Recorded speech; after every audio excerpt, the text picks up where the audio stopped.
Hey Musa, how you doing? I'm all right, Jonathan. How are you? I'm all right. It's been a bit of a busy week. I don't know what Yeah. I've done, but it had the air of busyness. I was just constantly doing stuff, but I'm not sure much happened. So, and what about yourself? Do you get that stuff? Do you get where it's just all happening and there's nothing to It's show more for it? and it's more and more like that these days, isn't it? Yeah.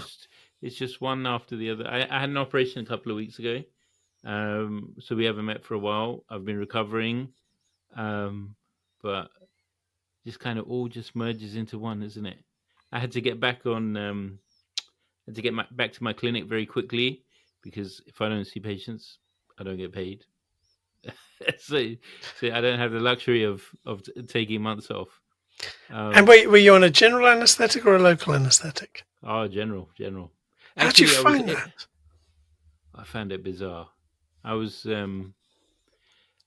because obviously I'm a doctor, so people ask you, isn't it? The nurses ask you, the doctors ask you, the anaesthetist asks me, "Where do you work? What do you do?"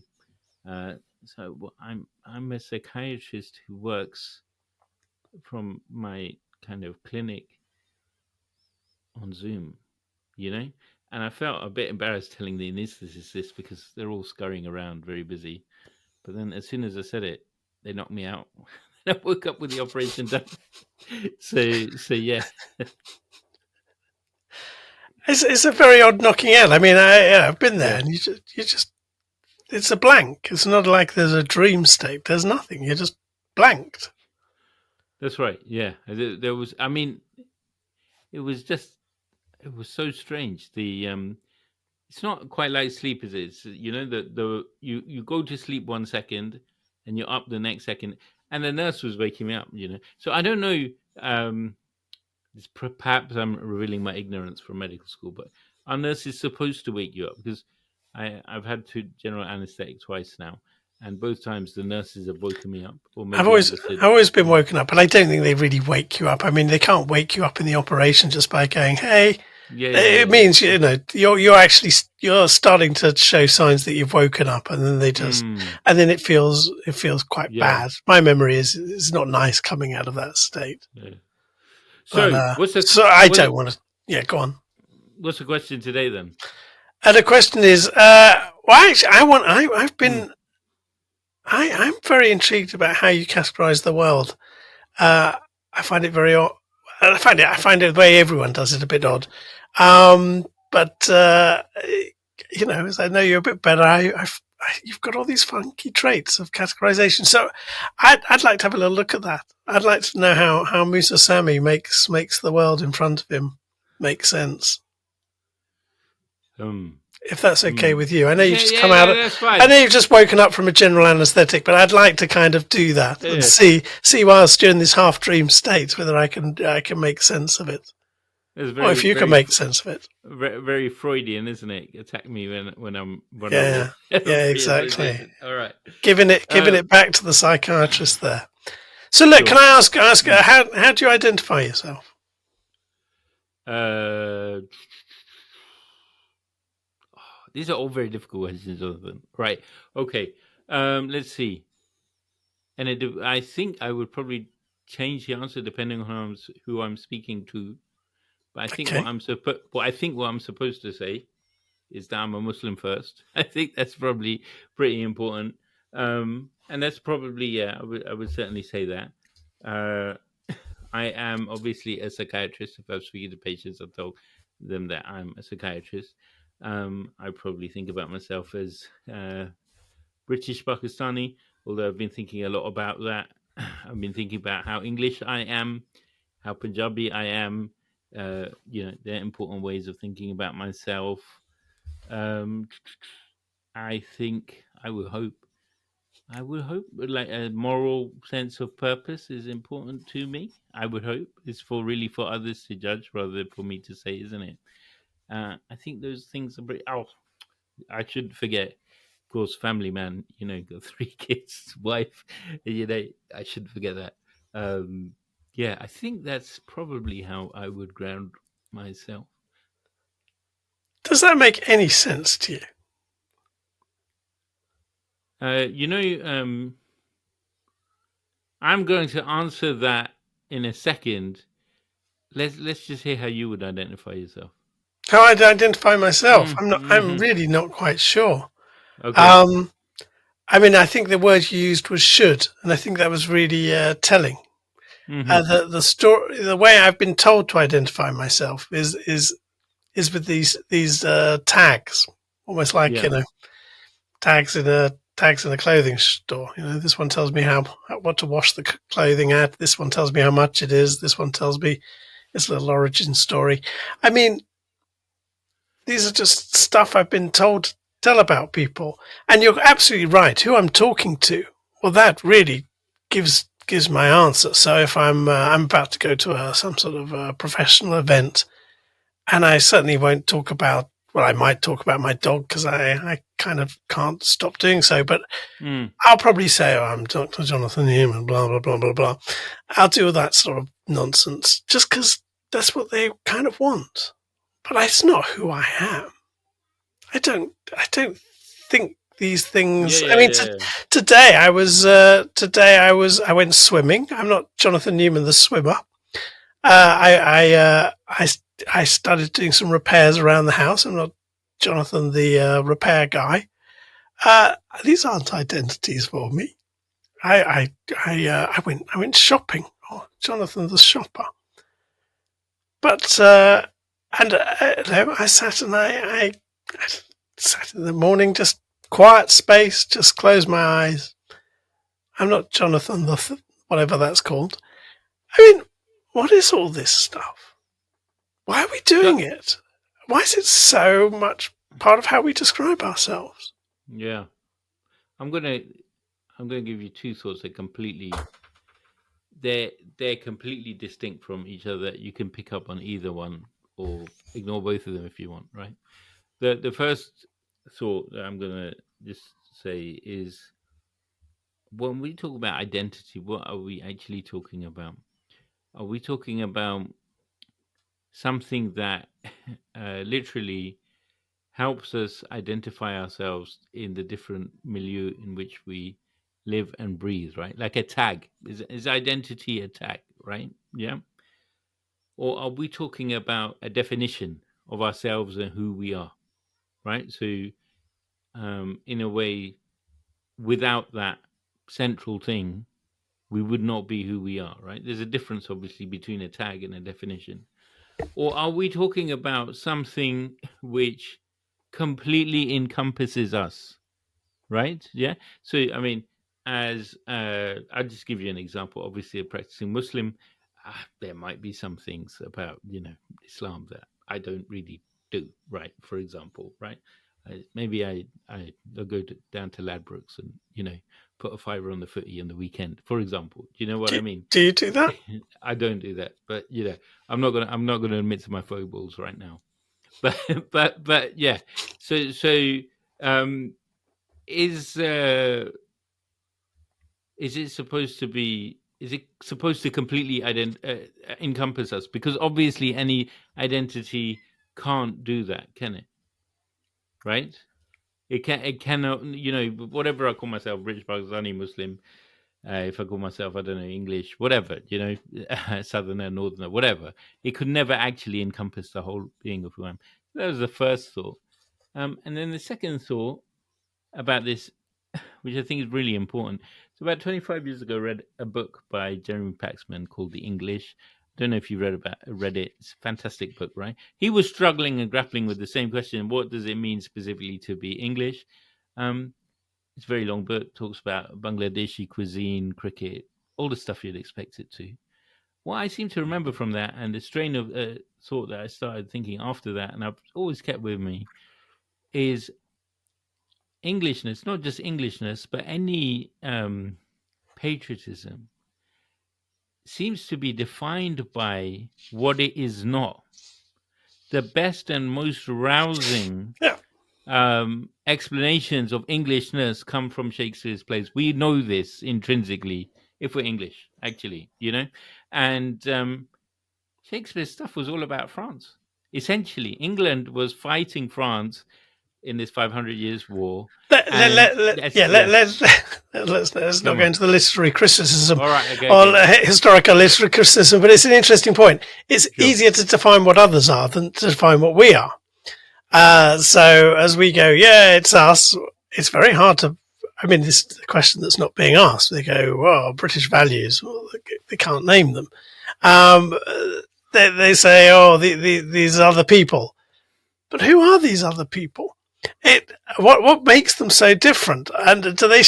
Which characteristics don't they share? And which characteristics do they share? And which characteristics do I share with the people in my tribe, and which ones don't I share? Yeah, yeah. And why am I even engaging in this exercise? Which seems quite pointless in a way. I mean, where's it getting us? I realised to get my letters delivered, I need an address. To fill in forms, I need a name. To feel good about myself, I need some sort of qualification. And then I think, oh, I did that. Or some nonsense like Yeah, this. yeah, yeah.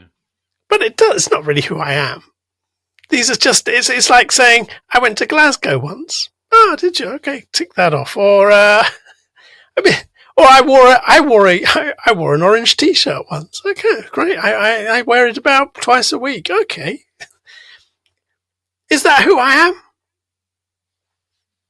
Mm. Is that who you are? Is that what the Muslimness is? Is it just something you do?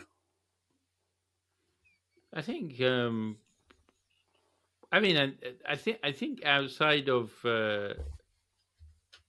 look, I think that faith is very important to Islam. The Islamic faith is very important to those who believe and practice it. Whether it's a complete identity, I don't know. But I think the question of identity politics that we're getting into is, I think, increasingly dangerous, because that just reduces you or me or anybody else to being on this side or that side, or being here or there on the spectrum, and it doesn't allow for a fully rounded understanding of people, of our needs. It's so in a way it's all about categorization, isn't it? Yes, Right? but you're willingly taking part in it. Yes, when someone says, "What's your identity?" You say, "Well, I'm this, I'm that." Mm. Uh, you're an active participant in this story of identity. We Yeah, all yeah, are, yeah. because we have to deliver to it. And then when someone comes along and says, "My identity is better than your identity," there's a problem with this. So I could say, Of because course. one of my toenails has got a fungus in the moment, and they're very hard to get rid of. Mm. They're very hard to get. I could say, "Oh, I'm Jonathan, the toenail fungus people," and they're like, "Oh." But of course, when I say I'm Jonathan, I live in Brighton, some people go, "Oh." There's the repulsion of Yeah, yeah. identity, uh, which is very odd, because these things. Am I really my toenail fungus, or is that just something I'm just sort of carrying around for a But while? there I don't is know. something. There is something, isn't there, about your um about where you come from, that tells us about where you might be, about what your views might be about a certain area or topic, or it's not completely irrelevant, is it, Jonathan? Well, what's the relevance? Well, I mean, it's very difficult to pin you down sometimes, Jonathan, on stuff, right? But for example, if we talk about you are, you're white British man of Jewish ethnicity who doesn't regard yourself as a practicing Jewish individual living in 2025, right? That might tell me something about, I don't know, your views on football I or think on I, politics I think or on, yeah, you're going to get a lot more that I use a Mac. I mean, there's an yeah, identity. Why isn't that on the list? And what is it? And I prefer, okay.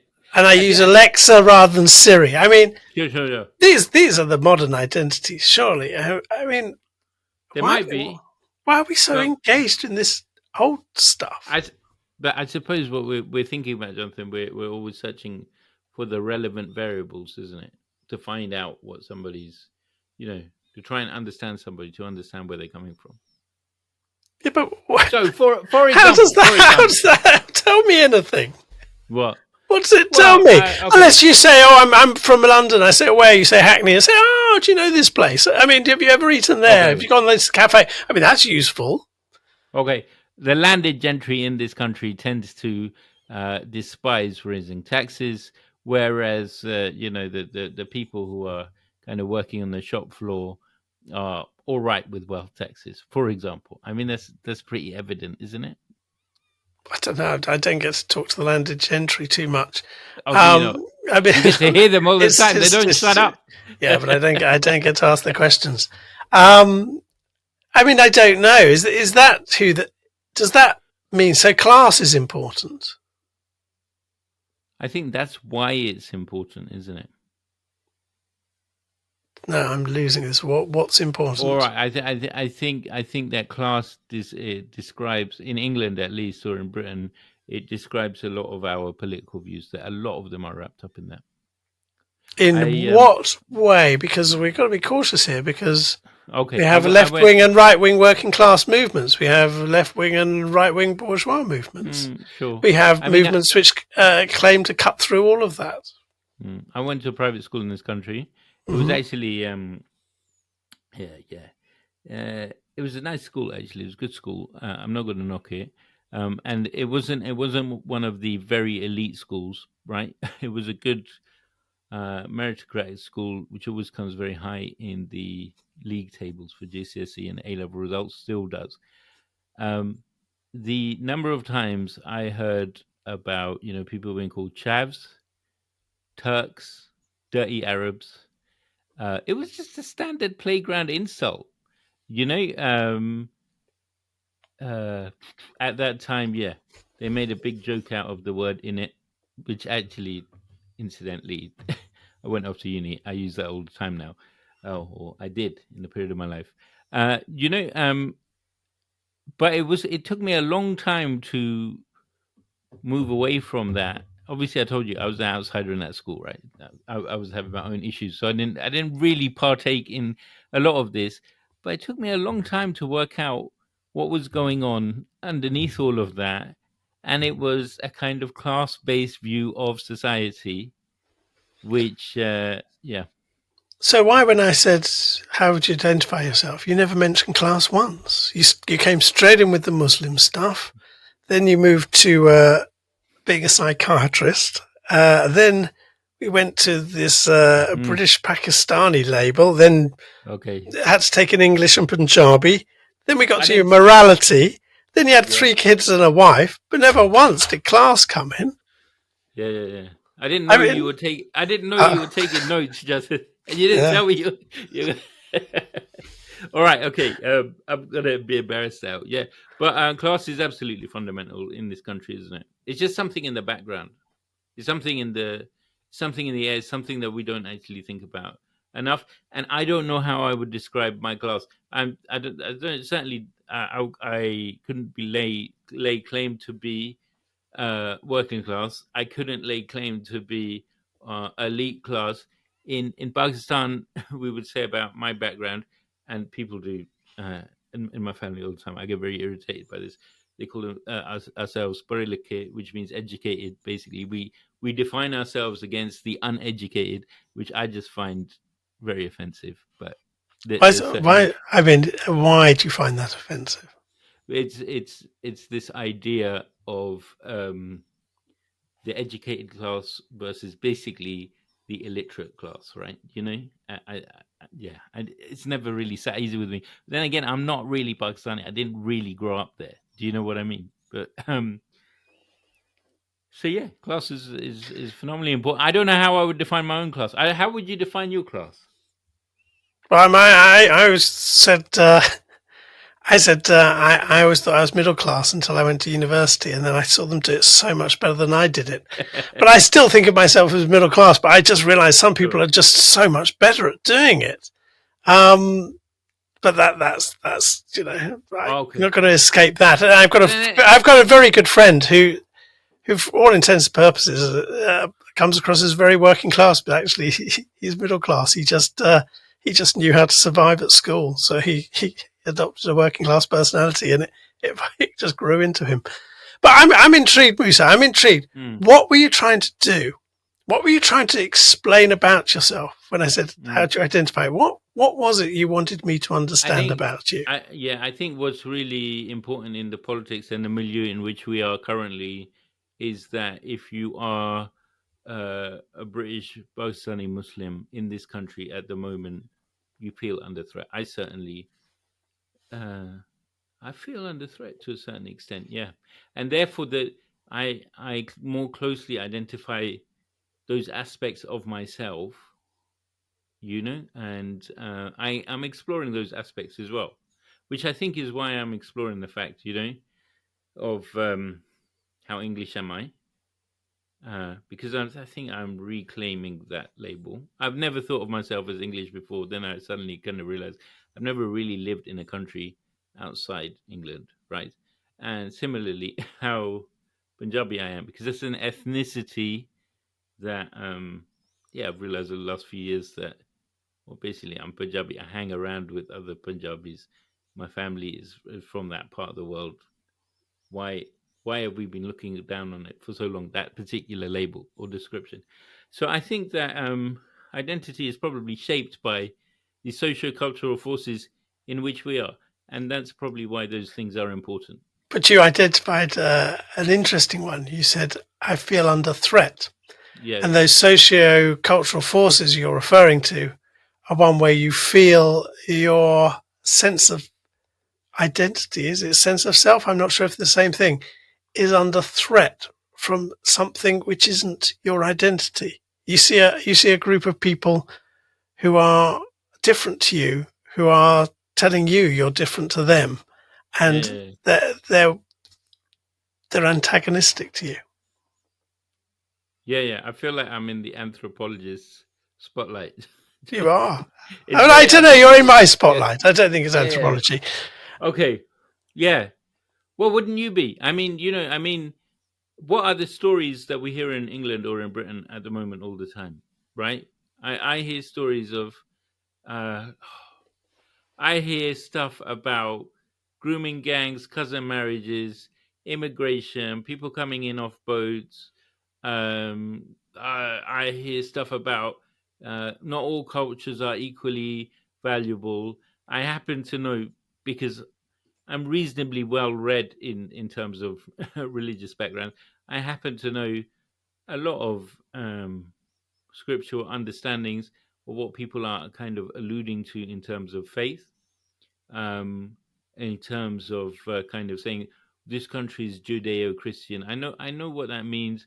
Waving flags in my face, the English flag, which I don't have a problem with, except for the fact that 20 years ago, uh, it was basically the identity of, it was basically the hallmark of the National Front and the BNP, right? Um, yeah, of course I feel under threat. There's enough signals in society around me to make me feel under threat. Well, and this is where it gets interesting, isn't it? Mm, Because uh, there's there's those who say that those people, or a percentage of those people doing all that, feel under threat. But this is where the problem starts. This belief that we have an identity that can be threatened.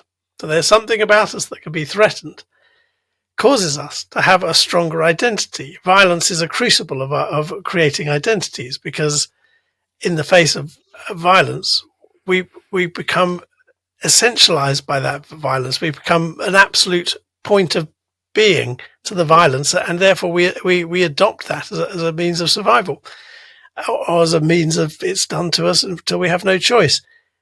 This is what we're starting to go through, and people are saying these people. I mean, who was it? It was one of the Steve Baker was hmm on the TV, the right wing politician who actually I did a bit of work for once. I don't know if and he knows it. who incidentally I have a newfound respect for, actually. Do you? Why do you have a newfound respect for Steve Baker? I heard him slagging off Robert Jenrick, basically, pretty unashamedly so. I thought that was very. Because why was he slagging him off? He was saying that this is not a language that we should use about immigrants, basically. Yeah. I can't remember what he was saying And word for word, he but was yeah. making the point. He said people are feeling their identity is threatened, and they said, "Do you feel your identity is threatened?" He said, "No." So Okay. we come back to this thing: what is this identity, and what is it to feel? Once it's threatened, it seems to amplify, and it seems to threaten back, or it seems to get antagonistic. It seems to come out of Sure. sync with other forms of identity. But I can't even understand what it is. And I'll give you another example. Farage figure. He was in the States, and he said something. He said exactly the same phrase that Elon Musk had said. Elon Musk went to some far right rally, or just as a big head on a TV screen in some sort of sci-fi imagery, and he said, "You must protect your cultural purity." And Farage was reported in the United States as saying the same thing. You must protect your cultural purity. Now, as an anthropologist, I like to think, just like the mind is the playing field of the psychiatrist, culture is kind of a bit of the playing field of the anthropologist. Yeah. I have no idea what they're talking about. Especially someone who exports goods into another country and appears on the TV screen into another country or another culture. They can't be talking about cultural purity, because the very nature of exporting goods changes culture. The very nature of going somewhere and giving your views changes culture. So it can't be pure anymore. When did the purity start? When was it pure? Is there a date? Do we have an origin point? All right. It's an utter nonsense. I suspect they mean something else, but they don't want to say it because it'd be a bit contentious. No. What do you suspect? Or you might not want to say. I think, but the only thing, that can't be cultural purity. It's like saying it's like saying that the Earth is flat. There can't be cultural purity. Doesn't exist. Are you suggesting, or you might not even be suggesting it, but the conversation will go that way? Are you saying that it's more about racial purity? Well, where else can they go? Yeah. I mean, especially if you're addressing the far right in Germany, it does seem as that's where they're coming from. I mean, it does give, but the thing is, it gives lie to what they're really doing, because there can't. If you understand, there can't be such a thing as cultural purity because it never existed in the first place. What exactly have they got in mind? If you're talking about cultural purity, but you're trying to change the culture in which you're in, it doesn't make sense. So they must be talking. They're either extremely stupid or they're talking about something else. So in euphemisms, as it were. I think it's a bit of a euphemism, yeah. Oh. Or it's a bit of a, let's set the stage for the next bit. Let's work our way up to saying what we actually mean, because we can't quite say it now. It's fascinating what you're saying, Jonathan, because, from a completely different vantage point, I'm coming to the same kind of view. What is this? Are you trying to raise... Yeah, or are we trying to bait towards a race war? I happened to speak to one of my brothers, a couple of days ago, and I was just saying, as a British Pakistani man, I was just saying to him, listen, the fact is, for under 2-3 years at least, right? British Pakistanis have been, and British Bangladeshis as well, of course, and many other British Pakistanis, we've been under severe provocation, right? I mean, severe, constantly being baited and being told false things, which are on the media all the time.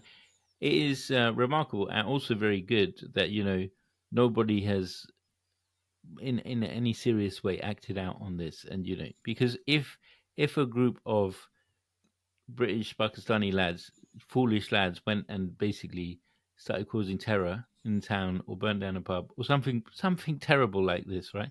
There will be havoc, on basically on the streets. And there has been several attempts, it seems to me, to bait us into doing this. So it becomes self-fulfilling.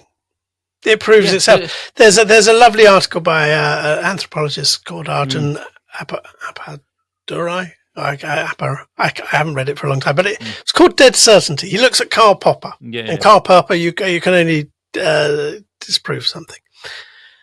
And he looks at the genocide in Rwanda, and he says people are labelled.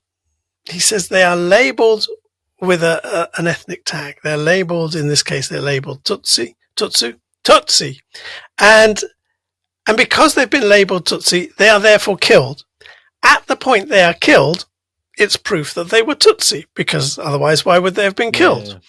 I mean, of course, this isn't what goes on there. There's a lot more going on, and a whole load of moderate Hutus are killed. And these, as we look historically, as these distinctions, they don't really make much sense either, and actually they do go back to class. But here's what's happening. If we keep buying into the whole identity thing, if we keep buying into this, that somehow it's not about our toenail funguses, it's not about how well we treat our neighbours, it's not about whether I'm a grumpy dad or a kind dad. It's not about any of those. It's about this funky little marker, which is as strong as an old pair of socks. No, I see where you're going. I don't completely follow the logic, right? So one of the mottos of the United States, clearly, or of its democracy, of its Congress, is a pluribus unum. From many one, right? So it's celebrated diversity. Diversity is celebrated. It's celebrated in the Quran itself, actually, as far as I can remember, in the very verse where different races and different colors and different languages are talked about. So this is not some kind of new faddy, what's it called, diversion and equality thinking, right? That we can have diversity and strength within diversity, right? And that's, I think, what we're losing in the identity politics of today. I don't think having an identity or kind of labeling yourself in itself is an issue. I think it's the wars around identity which become an issue. And I'll give you one example of this, which we've talked about before in other shows. It's about the need for a label or a diagnosis in mental health. There are several problems with it. I'm just going to footnote to the other shows. We've talked about it before. If you don't have the diagnosis, if you don't have the label, then you just don't know where to go, right? And I think identity is something similar to that. But the politics about it, particularly the racialized politics that we're entering into, that's very worrying. But isn't it a consequence that we've been a bit lazy? When people have said, you can understand where it comes from in the fact that if you're trying to deal with inequality and you're trying to deal with oppression, you have to look at the points of discrimination. And that you deal with the current markers of the day. But the other side of that is, if you like, you reinforce those markers. And of course, they should be reinforced in a sense, because as those things are done, they become reinforced. The more Muslim you feel, the more you'll get into the religion, the more you'll get into being a Muslim, and the more people sort of do a bit of Muslim hating, the even more you'll get into it, of course. But without the antagonism, without the need to nurture these identities, you might nurture other identities. You might nurture.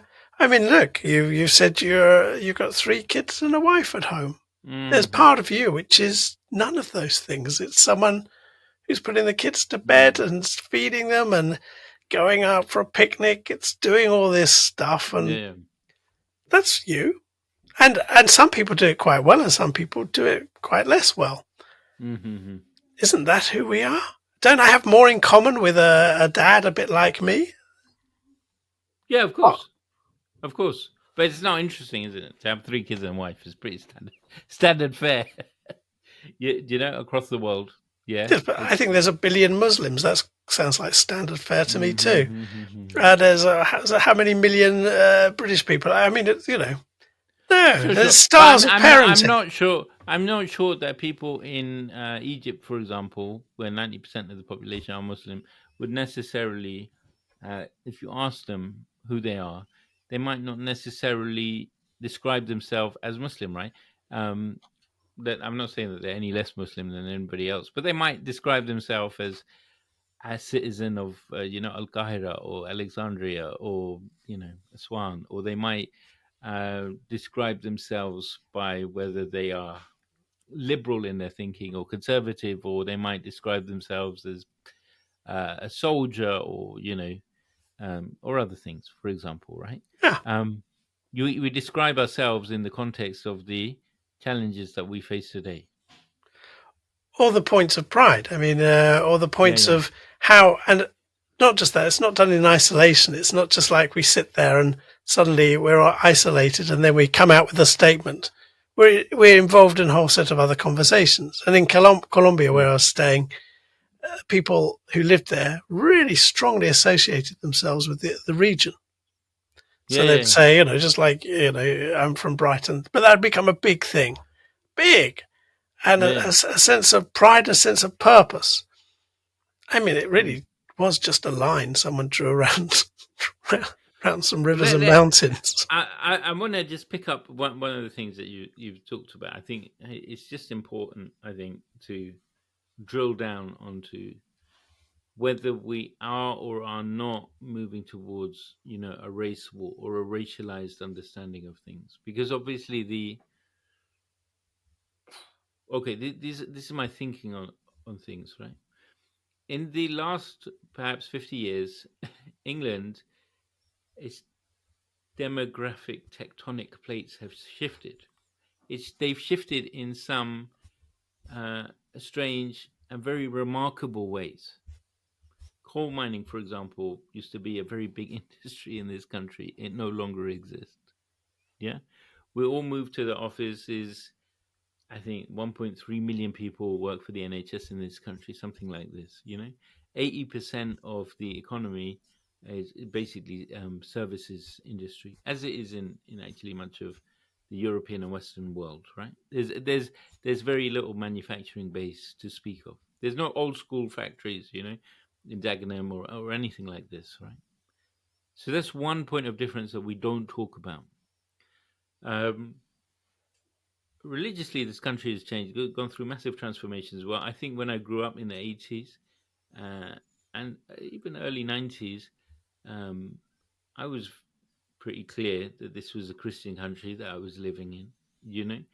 Even though many people, many of my contemporaries, expressed doubt about religion, many were atheists, some were agnostic. It was clear that this was the overriding religion of the day. And it has been in England for 1500 years. Christianity has been the religion of this land predominantly. That's changed more recently, and that's not changed because of immigration. That's changed because changes of thinking.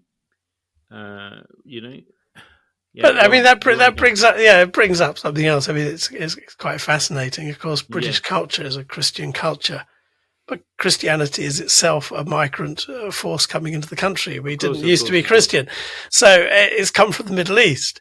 So we where does the cultural purity begin? Here, there, or whenever. And I'm just it's striking me as I'm talking to you. Yeah, If I couldn't see you, and if I didn't know you, and we weren't talking about, if you didn't start with yeah, yeah. saying I'm a British Muslim, whatever, Hmm. I wouldn't know. I wouldn't know what, And you know what? and in I think that this. there's chromophobia. There's a fear Yeah, of color, even though we'll sit out in the sun of and course, of course. Yeah. try and get the skin as olive as that. But there's a chromophobia. It's about it's about shade. It's quite Yeah, sure. extraordinary. I think that thought infuriates some people because I am English. I'm clearly English. I know more Shakespeare than Ghalib, right? Um, I speak in a certain way. I was born and raised in a particular area. And if I try and say, even I'm sure in reaction to this podcast, I'm sure there's many people who will dispute very strongly the fact that I could ever be English or imagine to be. I'm probably some pretender. But the third force I wanted to outline where things have changed massively um, is the end of British Empire and the fact that we're not actually taught about this at school. But come on, empire lasted what 300-400 years, depends how you date it. um this country, England, ruled half of the known world across, the Arab countries, the Asian countries, African countries. um a small fraction of those individuals, many of us them who worked for us, I'm talking about English now, who worked for us, whose labor we depended upon, some of who fought for us, some of whose forefathers fought for us, very small fraction of those individuals, and all of whom we told about how great London was. That was part of the business of empire. Very small fraction of them moved to the United Kingdom because of exactly the stories we had told to them, and some of the conflicts that we had left in place, which were, I mean, I think that there were some great things about empire. I'm not necessarily an anti-imperialist. I think that it has questions to answer. Um, and so we then ended up in a situation in England where we had to give equal rights to some people that we always thought that we ruled, essentially, right? And so that's a third great demographic shift that is happening. And although it's a very small proportion, comparatively, of people who have come from those countries and settled here, even now, uh, England, Britain, although people won't believe it's 85% white, right? So these three Why great do you buy forces. into that? What? It's 85% white. Oh, those are the official Yes, ONS but what does statistics. that mean? Of See, course, of there we course, go you again. can drill into that as well, because actually, if you look at the history of England, there's been repeated migrations. There's been, even people who we think of as white British, you'll find that there's But French, what does it Polish, mean? other ancestry. What? You see, I mean, It's it a can't surrogate. Okay, it it's can't a just be surrogate. pigmentation. Are we No, really so getting so sure. upset about pigmentation? So race is a surrogate marker for a lot of things uh, that are very widely dispersed in our concept of culture and identity. They include literature, sports, aspects of culture, uh, where we might go to drink a beverage, what kind of beverage we drink. None of this defines England, right? But there seem to be little markers of identity of England. The village green and the cricket lawn and the idyllic, warm beer after, on a Sunday afternoon. This is what people think of as England, right? None of those one things defines England any more than having a doner kebab, on a Friday night in Sheffield Town Centre does. That's a genuine experience of England, Chicken tikka right? masala, the biggest Absolutely. selling dish. Yeah. Yeah, yeah, yeah. There are many, many genuine experiences of England that you can think of, but there's a few that have been prized narratives. But this isn't who we Yeah, are. This is places and and occasional things we do. yeah, Who are we is how we are. And what I'm picking up is the politics of resentment and the personality of resentment and righteous resentment. Now, that's if someone's resentful, yeah. if someone, what am I? Well, think of someone who was resentful. I just couldn't see them anymore. It was just too much. It was everywhere. It was all the conversations. There was always this gnawing resentment. I know somebody else. He's got a dreadful chip on his shoulder. I mean, nice guy, but the chip just keeps coming up. I mean, and I'm a bit Okay, okay. scatty. People have to deal with scatty me. So Sure, isn't this really who we are? Aren't we sure. how we But are rather than, I mean, trust me, I like a cake sale and a jumble sale and I yeah, like yeah. a warm beer. I love all that stuff. A piece of toast with marmalade, woo, and a cup of tea. I mean, really, I couldn't tell you how much I love that stuff. But But that's not what, when people are saying we're under threat, or the British are under threat, they're not talking about that stuff at all. They're talking about skin. essentially, because skin is a marker, skin is a marker for these kind of cultural phenomena, and that's where it will end up. That's where this discussion will necessarily end up, which is why Ukrainian refugees in this country are prized above, say, Afghan refugees. And you can see that, or Syrian refugees, and people say, oh well, Ukrainian refugees, they're mostly women. Well, they seem to be prized more than above Syrian women and children, right? It then they start saying, well, it's about their culture, but Ukraine does not have cultural, uh, and it's not any closer culturally to this country, England, than say Or is Sri it? Lanka. Sri Is Lanka. it? It's not. It's not. This But country is it all comes back. empire. It comes back Yeah. to what culture is. It comes back to what is it? This thing which I don't even think exists. But what is this thing called culture that people are Well, drawing on people to make their point? people see skin color and would say that is, more of a salient marker. I think it's skin color and perhaps faith, right? Than anything else. What? There's lots of stuff that's lost in all of this. I don't know if you know this. This when this country had empire, there were more Muslims in that empire than Christians. Did you know that? I Um, mean, yeah. The I'm sure that many of these people who are saying that our culture is under threat wouldn't see, say, the Boers, from South Africa, as culturally different to them. Although this country obviously fought a war against, the Boer War is a very historical war before the First World War, um, and such like, right? We wouldn't see the French as in opposition to us, although we spent 500 years fighting wars against the French. Might actually spend another 500 years, fighting, settling border disputes about who can come in and who can't come into this country. So so yeah, so it does reduce down to skin color, and that's very worrying. so I'm going to tell you what I think is going on Mm, from a cultural point of view, and I think going mm, on politically. I think what I'm noticing. I ran a group recently. I ran a group based in the UK and a group based in America. And the Americans said something. We were talking about just buying some stuff. It doesn't really matter. But the Americans were talking about getting a good deal on the stuff. The British, they were just happy if someone sold them something at a reasonable price. But the Americans were searching around for a good deal. They kept talking about getting a good deal. And I thought, that's really something about Trump actually embodies that. He has created this character which gets down to the underlying aspect of one part of America, which is perhaps an awful lot of people, most people are looking for some sort of deal, and they kind of, you always got to look for the deal, whereas the English will just go, yeah, that'll do. And I was thinking, oh, that's very clever. It doesn't really matter what he says because he's created a bond. And I noticed one of the things Farage does. I mean, I've grown up in England all my life. yeah, yeah, yeah, I tell you what, we do so well.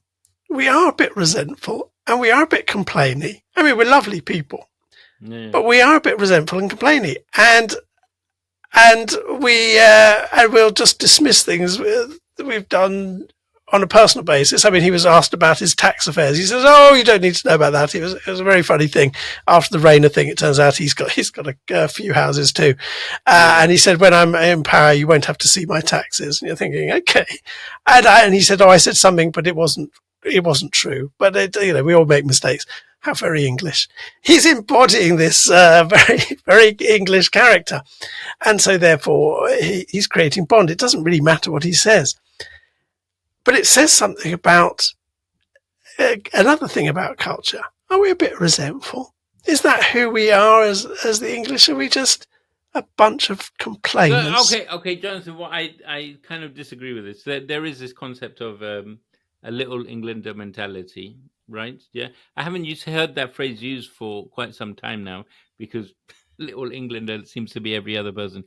But I don't think that this country is um, resentful or is hostile or by nature. I don't. I think this is being fostered and it's being nurtured. I think it's being nurtured by some people who have political, some financial interests in, money is being thrown this way. Yeah, Right wing journalism is awash with this money, and the talking points are all the same. The reason I know this, it just shocked me. Why is cousin marriage is being discussed again? I've been here for 30, 40 years. It's been on and off a periodic conversation, right?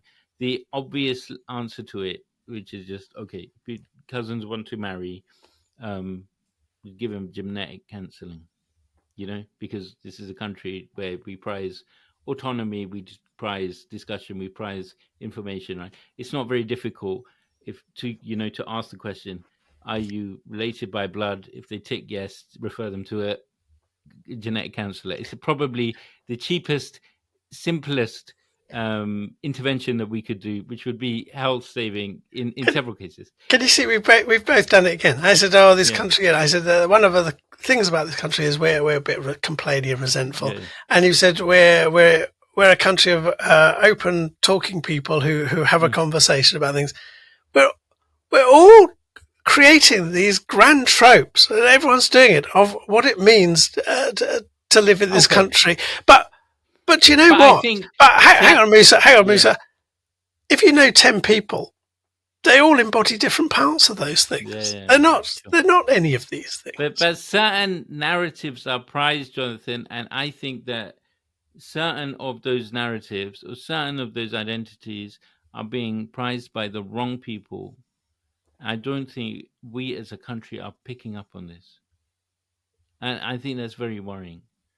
We have let democracy be bought essentially to media owners, to, television owners, newspaper owners, and obviously this whole social media aspect, right? Um, we know who buys it, and we know who the parties and the ideologues are, and the organs which buy up democracy. It's not our democracy which is being discussed. It's not my concerns which I know are being discussed in Nottingham City Centre, or anybody on my street's concerns. You know, um, and we have let this slip away from us, and we are being told what to think. And some of us are not showing the due skepticism that is needed about, is this really representative of us, of what we want? And is that a British value? Is it behaving in that way a British value? I think it's a value that any society will show if you just inundate them with messaging, if you do what we do, perhaps, study psychology and market research, and, position messages to Yeah. suit. Yeah, But I don't think any. Yeah, do you think it's very British just to just say, oh, it's all happening, but I'll just scroll a bit further, or I'll just get another copy of this paper, or I'll just get annoyed about whatever they're telling me to get annoyed about. Do you think that's very British? I think this experiment is being played out on American citizens, British citizens, and European citizens, Is it and I think working? it's very. Clearly it's working. Reform are polling at 35%. I can't see they have an economic policy. They had some madcap doctor on talking about how vaccines cause cancer. I mean, they don't. They don't have any. We're honestly talking about Nigel Farage being prime minister when he hasn't thought anything through. No health policy, no police policy, no economic policy, no real foreign policy, nothing. There's nothing to him except one thing which he bangs on about immigration.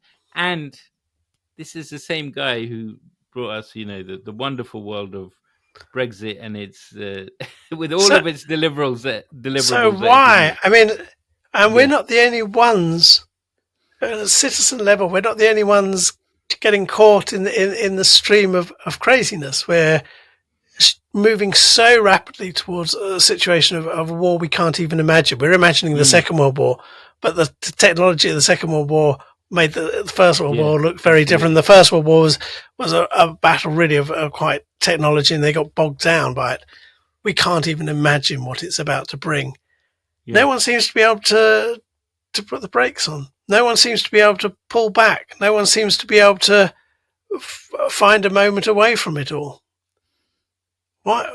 Why is it all so compelling? Nobody can say that, well, we need to think about things differently. We've just seemed to have slipped into a groove that we're just running towards. And these are probably all nations of the world. I mean, we're experiencing this in Britain right now. But this is it's very worrying, and probably part of the whole identity debate that we've been discussing today is part of that. I suppose one of the other things I was saying to my brother was, once you start discussing it, once I start justifying cousin marriages to you and why it's not incest, this is literally the conversations that happen, right? You know, yeah. Doesn't matter what answers I come out with, you know. Doesn't really matter what the proper discussion actually is. The fact is that once that discussion starts happening, the people who have wanted to foment discord have already fomented that discord. Because the person who I'm speaking to is not really listening anyway, you know? And that kind of hatred is already being fostered. And this is happening again and again. But they do so from a point of disruption. They feel unsettled. They're not doing it because everything's going right in the world. Because there's so many things that are unsettling them. And I think one of the things unsettling them, apart from the whole economy and the absurdity of prices, is what we talked about last week. This is unsettling them. We are becoming unsettled. We can't sit back and think. We think what we're reading of this is actually affecting us. But of course, if I look up and down my street, not much is happening. I mean, if I wherever I go, not much is happening. The news is not really my news. It's the news of those in it. Yeah. So we are in such a perfectly made drama that we're actually hallucinating it's our lives, and it's not.